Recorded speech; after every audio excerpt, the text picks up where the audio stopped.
Here we go. It's the Wrestling Inc. podcast talking about NXT. And tonight, it's myself, Glenn, with Issa, and we're just hanging out. We're just having a good time. Glenn. Hello, talking Glenn. about the most wholesome show in all of professional wrestling. Nobody as wholesome as you tonight. Look at that hat and that. You would have told me. I would have put. No, I don't have anything festive. It's the holiday season. I'm the Grinch. I haven't gotten in the spirit of anything. Yes, I understand. Well, it is Hanukkah. Christmas is 2 weeks away. Yeah. Less than 2 weeks away. Wow. Year will be over before we know it. Kind of crazy, but here we are.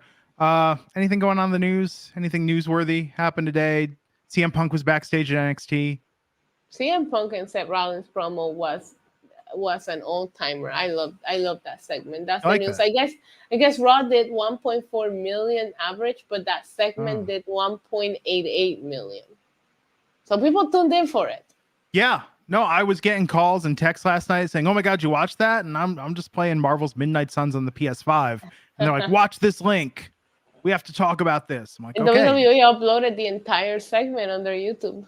Yeah, it was fun. I think that CM Punk coming out and owning a lot of his past was really good. I think the stuff with Seth, putting this to the forefront, is exciting. It's interesting that both Cody and Punk are going through the Royal Rumble when it's presumed that they're going to have the main events at WrestleMania: Cody versus Roman, Punk versus Rollins. And, I guess one's got to win the Rumble, one's got to win Elimination Chamber. Cody can win the Rumble. Again, I'm not going through another year of the same booking, so let at least Punk win the Rumble then. Yeah, we'll see. We'll see what happens. But does it feel weird if this is indeed the Mania pathway that we're on? I mean, Cody versus Roman we've known about for since the last time it happened. I don't want that match, but I think Punk and Seth is good. I think it's good. I think that the fickleness of wrestling fans is insane because every year before this year, when we would get the same main event 2 years in a row, everybody had a fit. But now because everybody loves Cody, they're like, yeah, let's do the same main event again. No, Roman should move on to a different opponent. And then if Cody loses again, then he says, he will lose again. And he says, okay, Roman, how about this? Best out of 5. And then if he loses again, he says, okay, how about this? Best out of 7. I mean, Roman and Brock ended up getting how many? Like 4 main events? So yeah.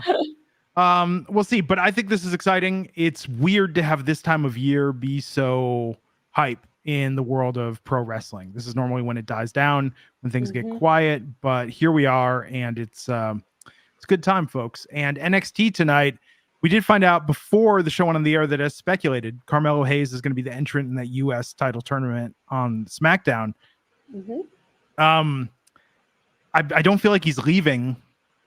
I thought it was going to be Braun Breaker because I feel like Melo still has a lot of storylines going on in NXT where Braun is not doing anything. So I personally thought my first choice was Braun, second choice was Melo, but I think Melo's going to kill it. Well, Braun can't lose. I think Melo. You think so? You think in his SmackDown debut? You think that'll be dominant enough? See, I think I've just seen it in my head. He's going to come into the Rumble, eliminate 5 people. Then we're like, yeah, I'm doing the arm thing because he's going to do that after he eliminates the 5 people. No, he's going to start barking. Yeah, like DMX. Yes. Yeah. They should bring back JBL and give him something to drink before, so JBL could be like, he's got that dog in him, Maggle. Yeah, that'd be good. Like DMX with the Rough Riders. He's gonna stop, drop, and open up shop. But anyhow, so I think Melo getting this chance on SmackDown is gonna be great. I don't think he's leaving NXT quite yet, given how we went off the air tonight and the developments in the fracture of the Melo and Trick Williams friendship. So we'll talk about that. We got stuff to dive into. We opened with a lengthy recap of Deadline. What did you think of Deadline on I didn't Saturday? watch it. I haven't watched it. I watched some of the highlights. I was covering an event here in Puerto Rico, the WWC event, where we announced formerly known as Dolph Ziggler's first match back after WWE. It's going to be here in Puerto Rico in January. So she plugged there. So I didn't get to see it. I just saw kind of like the highlights that came across my timeline, and it looked very good. I'm actually looking forward to sitting down, taking a few hours and watching it, because I think I want to go back and watch it based on what I heard. It's getting great reviews from everyone. It was fun. It was really fun. And it was weird that CM Punk opened the show. Yeah, I was at the event, and that's the first thing I seen, and I'm like, come on. I mean, after Friday, when CM Punk cut his promo, which was cool, but then you see him backstage, like he was like everywhere in WWE right now. This is like the Punkiverse that we're living in. He just shows up everywhere, and I'm surprised they didn't have him on tonight. He just starts love bombing the fans, like in his promos. I love you guys. I'm home. I apologize for what I did, and he's like, stop it. Yeah, it's more interesting though, I think, than when he came to AEW and just was, I love you all, and I've rediscovered my love of professional wrestling, because he does have things to atone for in WWE.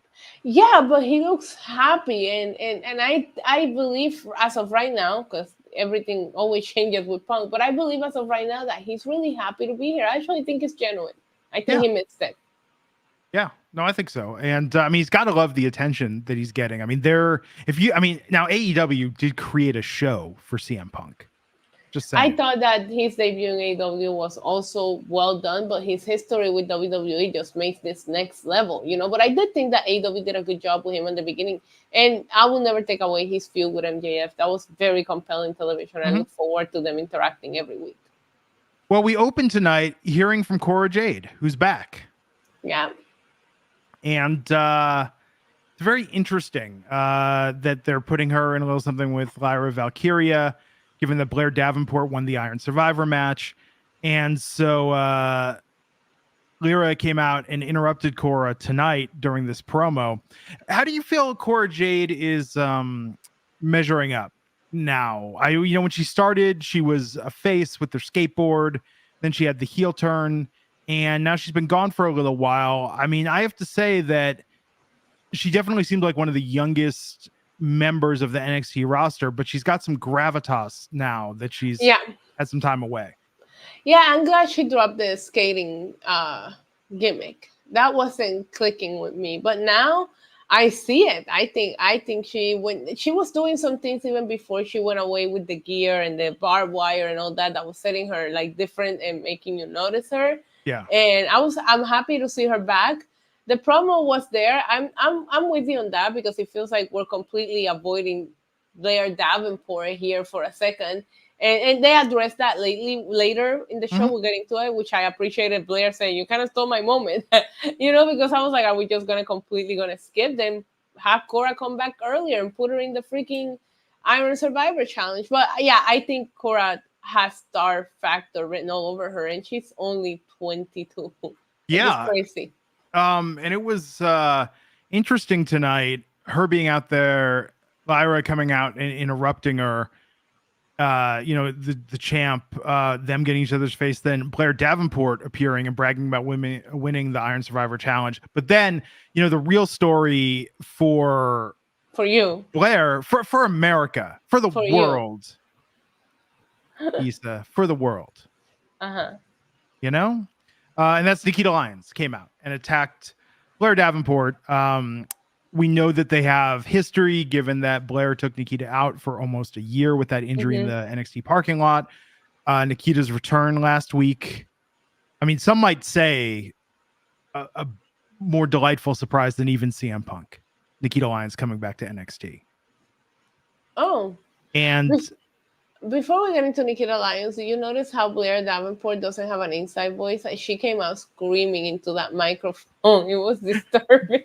Maybe that's the thing, like face blindness, like just lack of tonal modulation. That sounds like a Tim Robinson sketch. Like just no indoor voice. She's like, oh, but like she was screaming, and I'm like, whoa. Yes. Anyways, just Tim had to Mickles point that out. America's sweetheart, Nikita Lions, showing up tonight. She's got unfinished business with Blair Davenport. She looks like a genie. I did think she looked like she might be able to cast a magical spell, and not just on the hearts and minds of wrestling fans everywhere, but perhaps that's how she can win her matches. No, I think so we see where this is going. Nikita's going to somehow get involved, cost Blair her championship opportunity. We're going to have the Nikita Blair feud come to its logical conclusion, which is Nikita winning. And then Kora and Valkyria are going to feud next for that NXT title, probably on Vengeance Day, given that Blair is having her match on New Year's Eve. And it's kind of nice, and that's good because that sets it up for Nikita Lions to win that championship at TakeOver you need to in Philadelphia. Look who's in the chat. Pro Wrestling Beats. Shout out to Alfred. Yeah, what's up, Pro Wrestling Beats, Alfred? Good to see you. But no, and Nikita Lions will be champion. You fantasy booked the women's division for the next 3 months just now. The next weekend, and then she's going to hold it longer than Asuka did. You need to relax. She needs to be able to like wrestle. I think she'll be able to pull it off. But don't discount the fact that it's less than 2 weeks from Christmas, and on Christmas Eve, Blair Davenport might be visited by 3 ghosts in the form of Nikita Lions, Sol Ruka, and Wendy Chu. And she might change her ways. That would be amazing, actually. Yes. One Christmas, past, present, and future.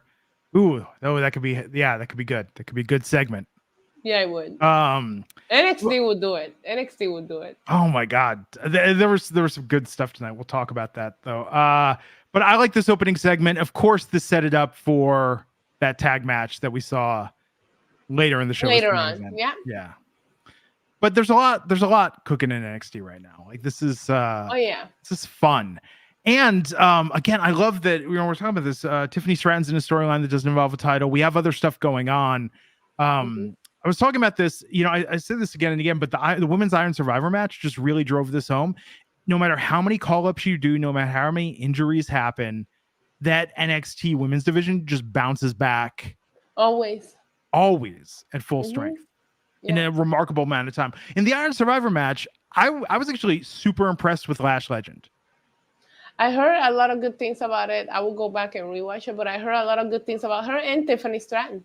Tiffany Stratton's great. Tiffany Stratton doesn't need to be champ again. I think Tiffany Stratton is biding her time till she gets that call up. I think Tiffany Stratton is the next show up at the Rumble. She has to show up at the Rumble. She's got to be the next call up from the NXT Women's Division. I think that I think actually her promos will get better just being thrown into the deep end on the main roster. I think she'll get a little bit more interesting storylines there to do. Whereas now in NXT, it's good and it's fun, but I think she's ready for a bigger stage. But let's talk about this really fun match that spun at a deadline, which was the Metaphor with Jakara Jackson versus Josh Briggs, Brooks Jensen, and Fallon Henley tonight. And what did you think of this? I thought this match was a lot of fun. I thought it was a lot better than it had any business being. Like, I was like, oh, okay, this match is happening. Then I really got into it. I got to tell you something. Lash Legend just keeps growing on me. We've always liked her. We liked her since the sit down, talk show. Mashing out. She had that amazing segment with Tony D that lives rent free in my head. But I always thought she had the personality. But now seeing her in-ring improvements, because I think Lash Legend is just, she has a different look. She has a different vibe. She has a different feel. Like her slamming Otis and just seeing her get better. Insane. Yeah. And just seeing her get better in the ring just makes you wonder what would she do next. You know what I mean? So Lash Legend is the MVP of the Metaphor for me. Like I watched Metaphor matches for her and to see what she's going to be doing. They're very entertaining. But I did think that Briggs, Jensen, and Henley really looked great here. I thought everybody made everybody look good. It was a fun match. A lot better than it had any business being. Yeah, this is a fun feud. I like their interactions with each other. I thought it was interesting having Brooks and Don Henley. I need to come up with something else to go with the theme there. But I thought it was interesting with them getting a win. But the great thing about the Metaphor is the fact that they can all wrestle incredibly is a bonus. But Metaphor as a gimmick is one of those gimmicks where you're bulletproof to losses. It doesn't hurt you at all. Right. Correct. But I thought this was a really, really fun match. And Tiffany Stratton did interfere at one point. But let's get some super chats. Will Chisholm, $5, saying Punk loves to work with the kids in NXT more than the AEW drama. Do you think part of that is that NXT is clearly defined as developmental? And I do think in AEW, Punk maybe had a problem with the idea that it was a true, I don't want to say democracy because Tony Khan's clearly in charge. But the idea that there was at least this idea of like, no, everybody here is equal. We all have things to contribute. Right. I don't know. I like to speculate and obviously my own opinion, but like when he made that comment at the press conference about Hangman Page, like not taking advice from like veterans, I do think that CM Punk is that kind of person, like with that old school mentality, which everybody should be. Like, regardless if this is your career and there's a legend, you should show that respect, you know. And I think that maybe he likes working with the young kids, because I guarantee you he walks into NXT and everybody's starstruck. It's CM freaking Punk. Yeah. That interaction he had with Kora Jade after we seen the video of her crying when she met him and the picture of her when she was a little girl with him, like I was like, that is freaking adorable. And those kind of moments really make you want to root for him to not screw this up. I know, right? Because I want CM Punk I personally would like CM Punk to be remembered as a legend, maybe troublesome, maybe a little bit of an attitude, but stood up for what he believed in, and that's just CM Punk. And I didn't want my last memories of him to be what happened at AEW, because I feel everybody handled that situation terribly. Not just Punk. I feel everybody handled that situation wrong. So I really am here for the redemption. Yeah. Will Chisholm also with another $5. Thank you, Will. Saying it's clear that they're trying to keep Tiffany and Roxanne busy until the Raw after Mania. I mean, it feels like it's forever, but it'll be here before we know it. Yeah, I think Tiffany will make a Rumble appearance. I know Roxanne was in the Rumble last year. I mean, the women's division is stacked right now, so you got to start counting and seeing how many spots are there for some NXT people to show out at the Rumble. Yeah. So after this, we had Carmelo Hayes being checked on. Because Carmelo from his attack. Yes, attacked. No one is safe in NXT. It didn't happen in the parking lot, though. It happened backstage. So I'm reasonably sure Blair Davenport wasn't. If you have multiple personalities and you attack yourself, would it count as a self-attack? If it's another one of your personalities attacking? Ooh. I mean, do you think so? I mean, the idea that he faked it is very interesting. You never know. And it was his knee. Yeah. If this were 30 years ago, it would have been, like the Nancy Kerrigan. I was thinking that. You read my mind. Maybe he paid somebody to attack him. Maybe. To make it real, right? Because you can't just be like, oh, my knee, I was attacked. The problem is we'll get into the main event later. We'll get into that later. Well, I mean, because think about this. The doctor was checking on him. Right. Now, depends on how good the doctor is. Can you just be like, oh, somebody attacked me in my knee, and the doctor looks at it and is like, oh, you're fine. Like, you got to have something there. You have to have some sort of proof of the injury. Yeah. Put like an orange in a sock and just like whip his knee with it or something. That is the weakest attack. I know. I don't know. I'm just putting it out there. Maybe he has sensitive skin. Like sometimes my skin gets sensitive. If I just scratch it, I mark myself. So I just like a quick scratch and be like, ow, why?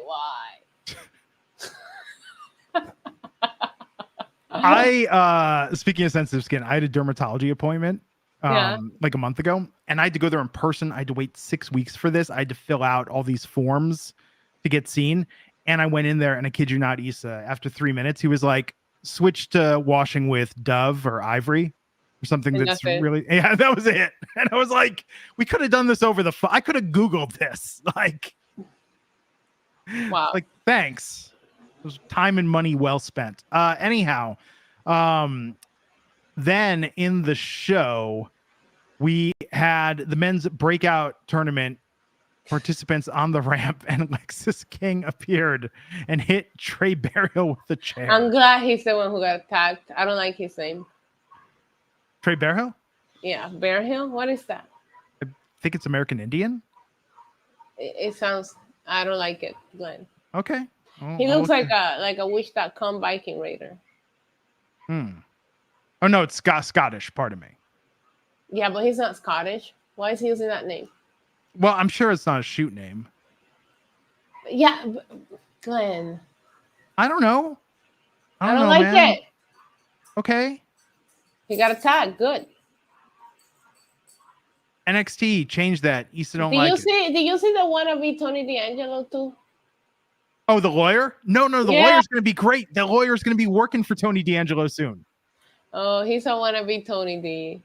No, like when I saw, okay, hold on a second. Let's just give this its proper due. Okay, there is someone in the NXT breakout tournament, and I can't remember his name because it's not in the recap that I'm reading. But when I saw him and they had that little profile on him, and his gimmick is he's an attorney and he's wrestling. Like, okay, you know that when somebody beats him, he's going to be threatening to sue them. You know, Tony D'Angelo, the next time he gets pinched, is going to be calling this guy for help. Like, this is a solid B+ gimmick in the world of professional wrestling. We'll see. I'm excited about this. Okay. I haven't been this excited since when they introduced Eddie Thorpe and they made it clear to let us know he's a DJ. I don't like Eddie Thorpe. Interesting. You always get excited about the things I don't get excited about. Okay, now Bernie DC is saying he is Native American, which is definitely makes sense. That was my first instinct, but then I look up the origin of the name Bear Hill and it's Scottish. So we'll see. We'll find out. But he was taken out by Lexis King, who took him out and then got added to the men's breakout tournament. Smart. He's just out there trying to get a spot. He used Melo for a spot at the PLE. Now he attacked this guy to get into the tournament. It's smart. He's slowly becoming somebody I can't stand, though. Well, because I mean, isn't it weird that a month ago or 6 weeks ago, his gimmick is he's here to make his own name and he's not standing in his father's shadow, and now his gimmick has become that he's annoying and women are skeeved out by him. Like, and he steals spots from other people. Yes, he broke into the breakout tournament. Yeah, that's a great way to put it. But I am excited for this tournament. I have a feeling, though, you don't put Lexis King in this tournament if Lexis King isn't winning this tournament. Oof. Right? Yeah. I mean, I get him losing that PLE event to Carmelo.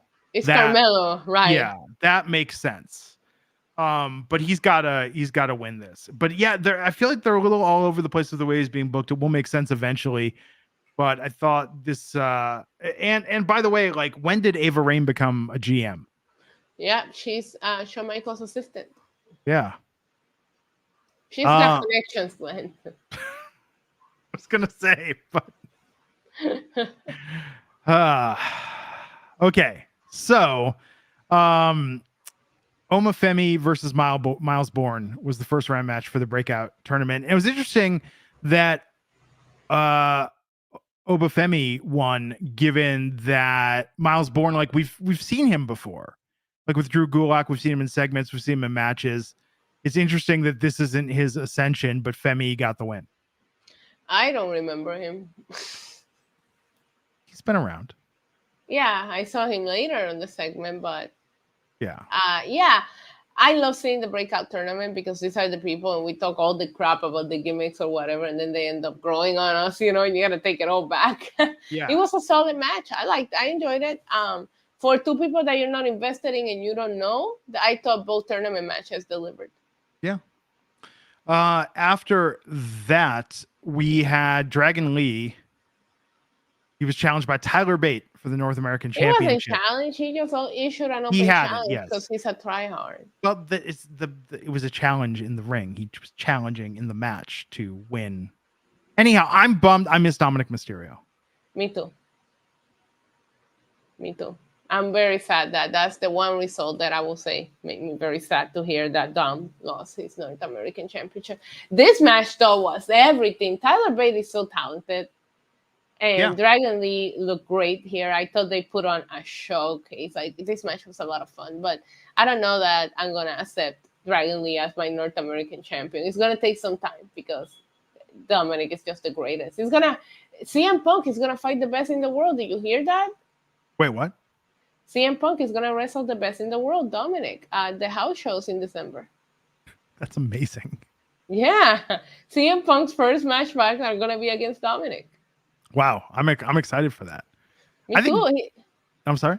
One is MSG and the other one is at the Kia Forum. Dominic Mysterio is probably my pick for Wrestler of the Year for 2023. everybody's pick. Like, he wrestled more than anybody. He was running all three. He was in all three shows. He was doing the house shows. Like, Dominic had a hell of a year. Yeah, no, he's still on fire. Tyler Bate needs to start winning some matches. Yeah, agreed. I heard some rumors about bringing him up, though. To do what? I think it's time to reunite with Pete Dunne. Okay. Will Pete Dunne be Pete Dunne again? Butch and Bate? Butch and Lex.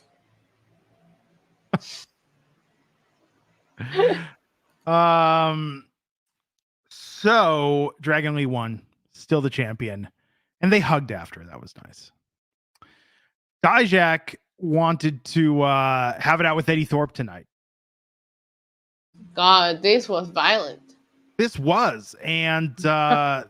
was crazy with that top rope breaking.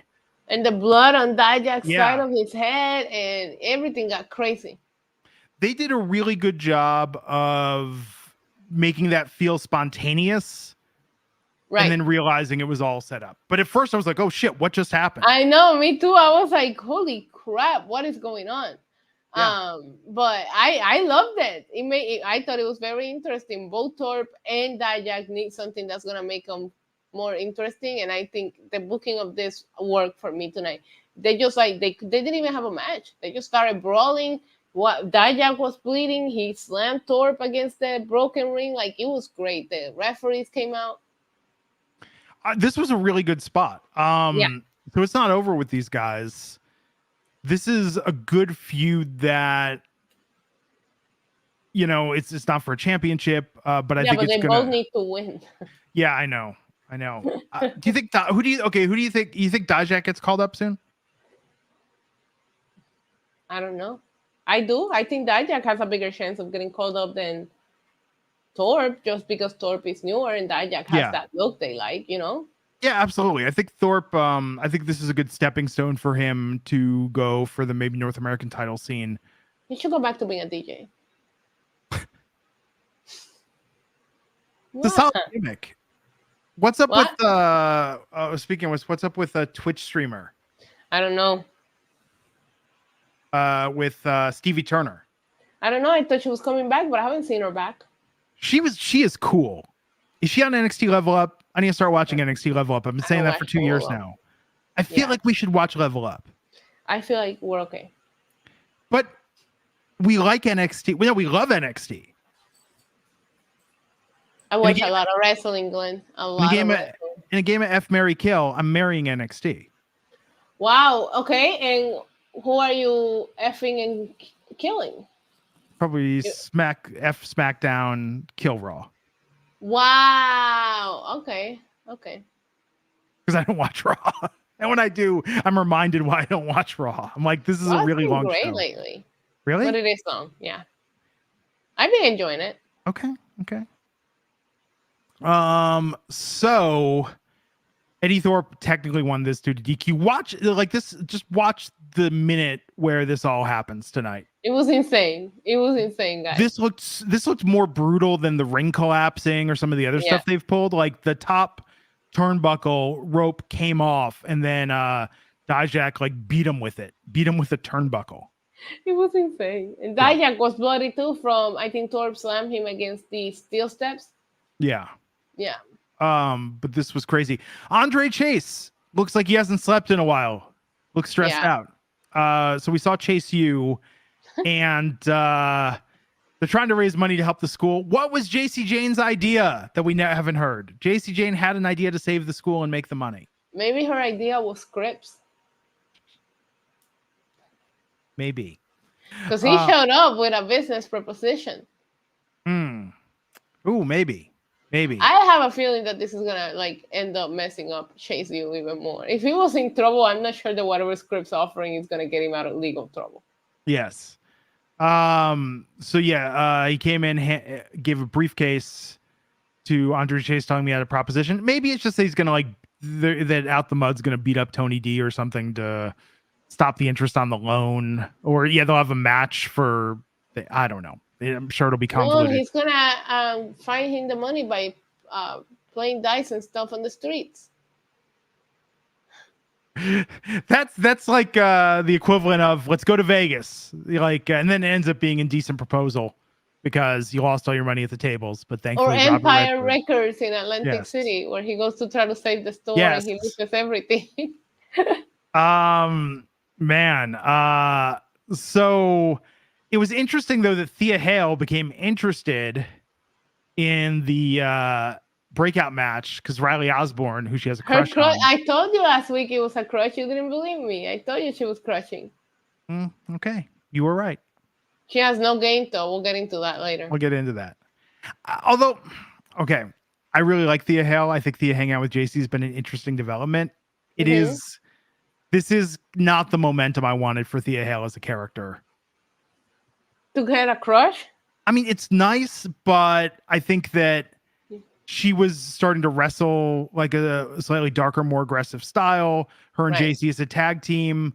Like, it's good that Thea's getting TV time, but I feel like this is a place she's running in place until they give her something else to do with her and JC. Her and JC, in my opinion, should be trying to dominate a rebuilt NXT women's tag team division. There's no tag team championships though. Yeah, I know. Jack Scatlin's $2. Thank you, brother. Saying here's $2 because I miss you guys. Love y'all. Thank you, Jack. Thank you, Jack. Good to see you. Happy holidays. So sorry. After that, we then had Riley Osborne versus Kiana Carver in the first match of the NXT breakout tournament, or the first round match, second match in the first round of the NXT men's breakout tournament, with Riley Osborne getting a win, and Thea and JC were in the Chase U student section. Yeah, watching him win. I didn't think he was winning this. Yeah. But he won. Good match. It's very hard to discuss matches when you're still not familiar with these people. It was like, yeah, they wrestled a great match. What else am I supposed to say? I don't know them. I'm not. That's what the breakout tournament is about, you know? Well, this is where I think it really matters that you better have some flashy moves, a really interesting look, or an amazing finisher. Right. Like, this is your chance. Yeah. Sorry, I'm being texted. So after that, backstage, Thea went to talk to Riley after, and yes, had no game. No game whatsoever. I felt bad for her. Yeah. Do you think he reciprocates the feelings, or do you think he's weirded out by her right now? I mean, he just wrestled a match. So I don't know. It's like, okay, so in kayfabe, right? Okay, so let's break this down. Let's be real here at 33 minutes into this podcast. So in kayfabe, he just wrestled a match. He wants to go talk to Mr. Chase about his performance, maybe review the tape, get some feedback. He's feeling good on the win. He wants to start scouting his next opponent because he's pumped up. Maybe he wants to call his mom and say, like, hey, I just had my debut match and I won. It's in the tournament. I'm going to the semifinals. This is a big deal. So it was, distracting. It was nice to have the support and a pat on the back, but now is not the time to have a conversation. He's got a career. That's kayfabe. If you have a crush on someone, if he was crushing on Thea like Thea's crushing on him, all of that stuff can wait a few minutes just to get to know Thea a little bit better. See, but in kayfabe, though, in the storyline, what's going to happen is she's going to keep talking to him at the worst moment, and then she's going to sulk and be like, oh, I really liked him. I said these things. He doesn't like me, and the word's going to get back to him, and he's going to be like, no, I do really feel that way, but you came up to me at the worst possible time. You chose the worst time to do this. Okay, he's going to reciprocate. But in real life, I mean, come on, let's be real for a second. Yeah, you put everything can wait. No, she could have talked to him before the match, and he would have been like, no, because he's getting ready for the match. I mean, I think after the match will be when you should talk to him. He won. He's in a good mood. Yeah. I don't know. I'm keeping this really PG here. Yeah, but I'm just saying in real life, it could have gone differently. Right. But for the characters. It's all I'm saying too. Anyhow, okay, let's stop this right now in its tracks before it goes to some places we can't come back from. So let's talk about Lyra Valkyria and Nikita Lions versus Kora Jade and Blair Davenport. Why don't you talk about it? I know this was your favorite thing of the night. This is fun. I think it's kind of it's kind of cliche where 4 people are in a segment, so of course they're going to be in a tag match against each other in the main event. But this was fun. We got to see some good interactions with this, and I was genuinely surprised that Kora Jade and Blair Davenport, the heels, got the win tonight, especially Kora pinned the champ. Kora pinned the champ. But Nikita, this was a good first match back for her. She got to get some kicks in, get some strikes in, but this wasn't her exerting herself. Well, she wasn't putting herself at risk of being injured. Wouldn't that be the worst? To come back from an injury and then in your first match back, you get injured again? I thought it was smart for them to put Kora and Nikita on a tag match, their first match back in a while. I do think it was a great way to protect them and see what they got and not put a lot of pressure on them. Yeah. But this was fun. These are going to be the top storylines in the women's division for at least the next month. Yeah.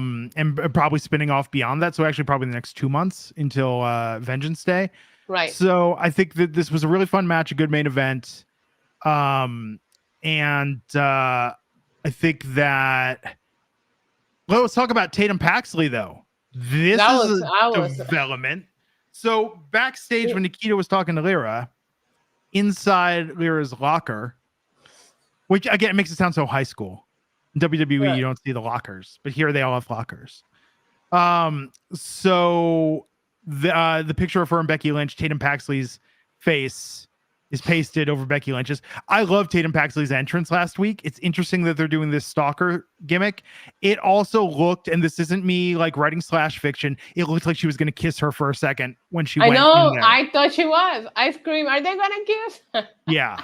So this could go to see, the rehashing, as Baby Ice saying, the rehashing the Trish stalker Mickey Strawn. And yes, this could go to some potentially insensitive places because it is WWE. But so Tatum Paxley is stalking Lyra Valkyria and wants to be BFF. She came into the ring after, got up close with her. She was rubbing that feather on herself. Well, she was. That would be super ticklish. If you're ticklish. Who isn't ticklish?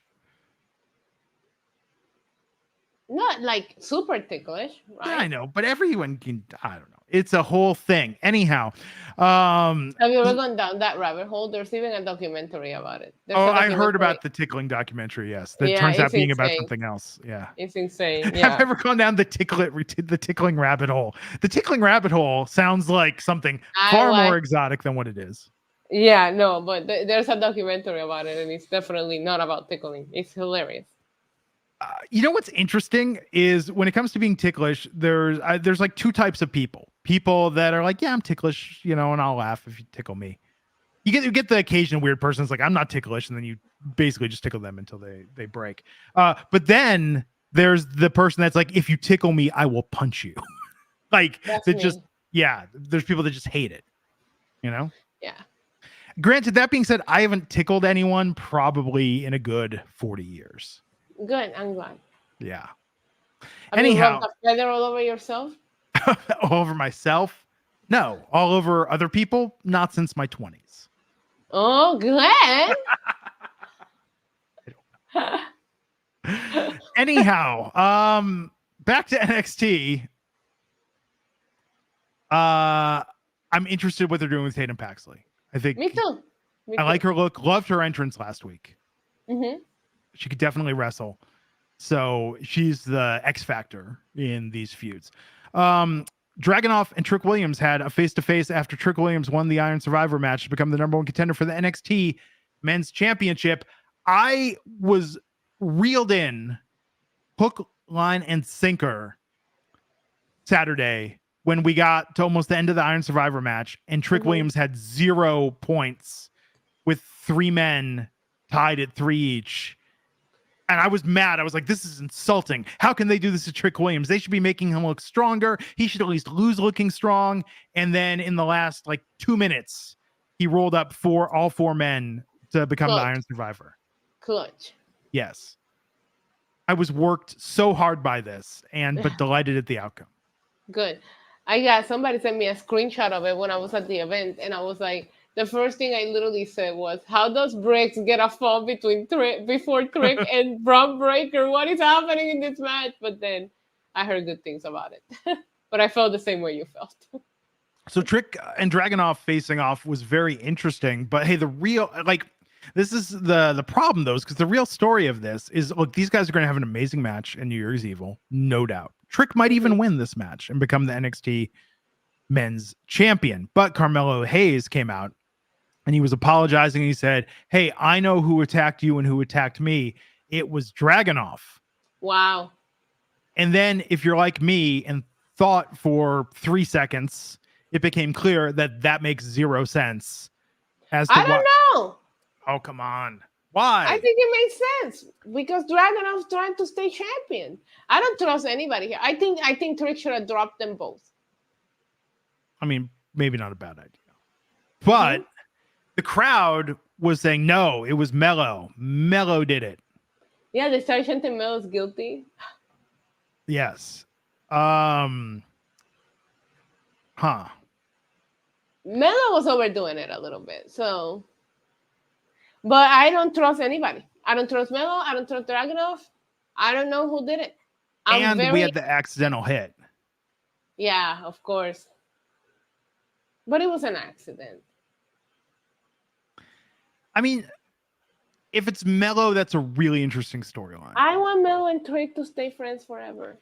I do too, but if it's Dragunov, that's a really bad payoff to this. Yeah, I know. But it's not, because he's just trying to do whatever he has to do to stay champ. But he beat Baron Corbin. Could anyone? Justice for my dude Baron Corbin. I know. Love that photo of Corbin and MJF at the Iron Claw premiere. He makes MJF look like he's 5 feet tall. If you look at Corbin's house from those promos, Corbin's winning. Corbin doesn't need a title. Corbin's doing just fine. Good point. But yeah, they want us to think it's Melo. If it's Dragunov, that's just such a, I don't know, like, have it be Scripps. Like, Scripps is busy doing payday loans now.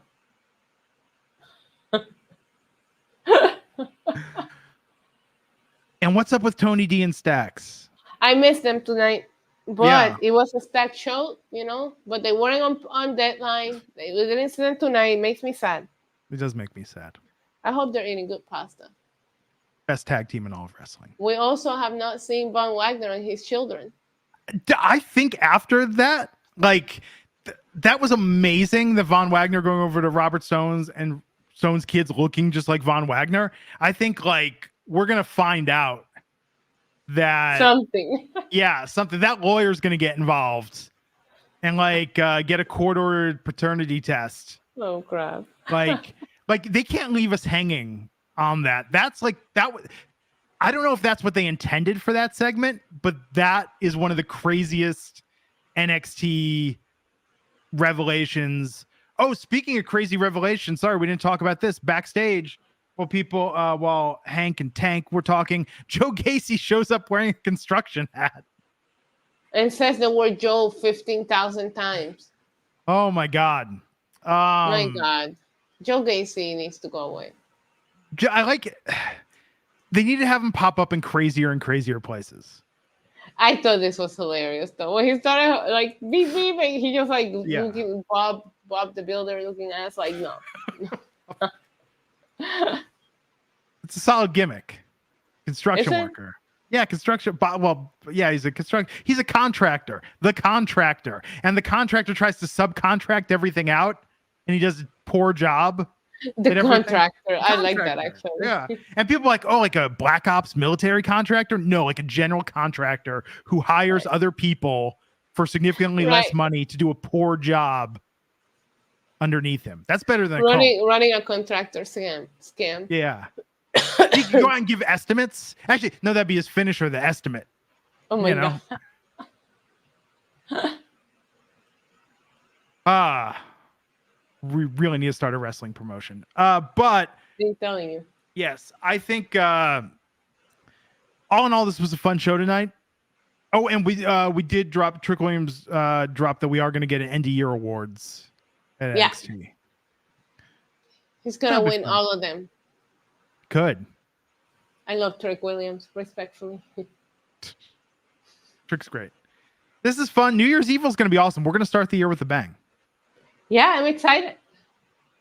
It's going to be good. And let's see. So New Year's Evil is January 2nd. Yeah. 3 weeks from today. So, Issa, what else you got going on? How you doing? Not much. I'm just looking forward to ending this podcast and going to sleep.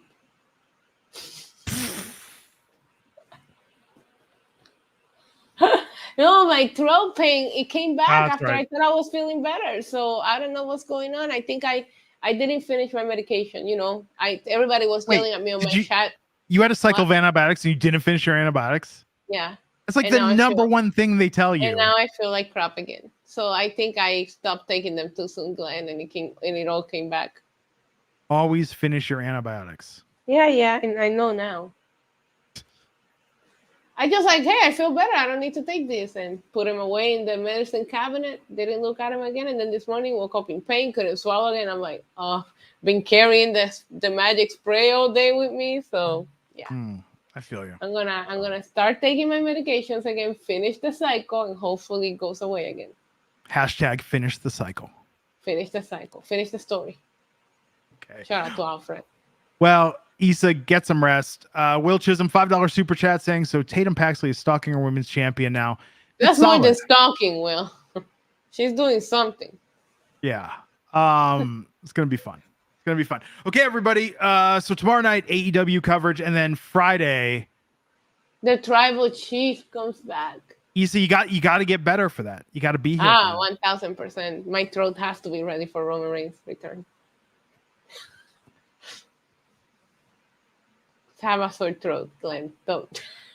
Well, I'm not going to top that. Okay, everybody. Have a good week. We'll get you back here next time on the Wrestling Inc. podcast.